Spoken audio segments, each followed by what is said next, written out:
Hi, hello, it's Megan Ria and welcome back to my kitchen. Today's video, I'm going to bake and use one of my favorite vegetables for my cake recipe. Let me start, then I can show you.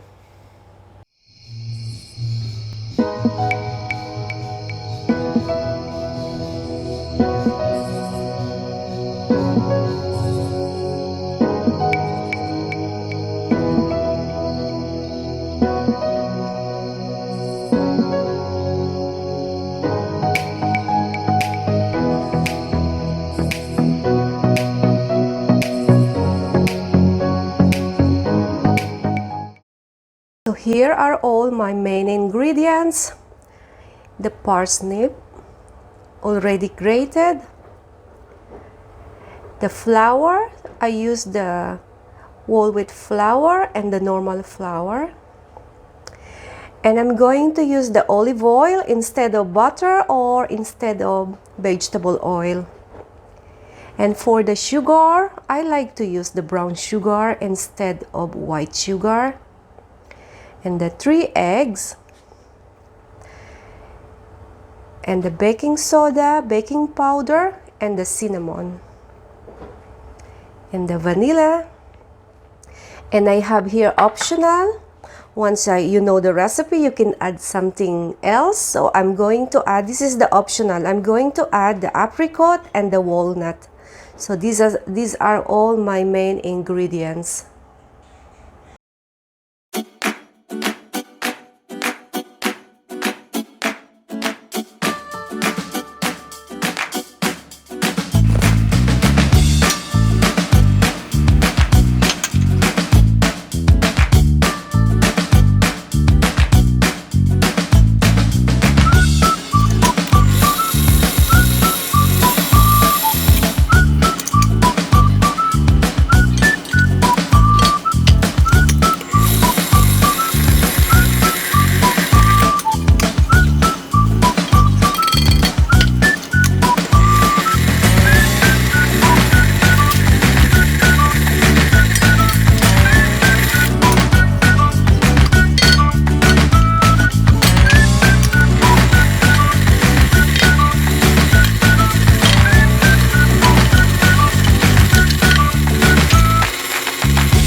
Hi, thank you so much for your time watching my videos. Please don't forget to like and subscribe and keep safe.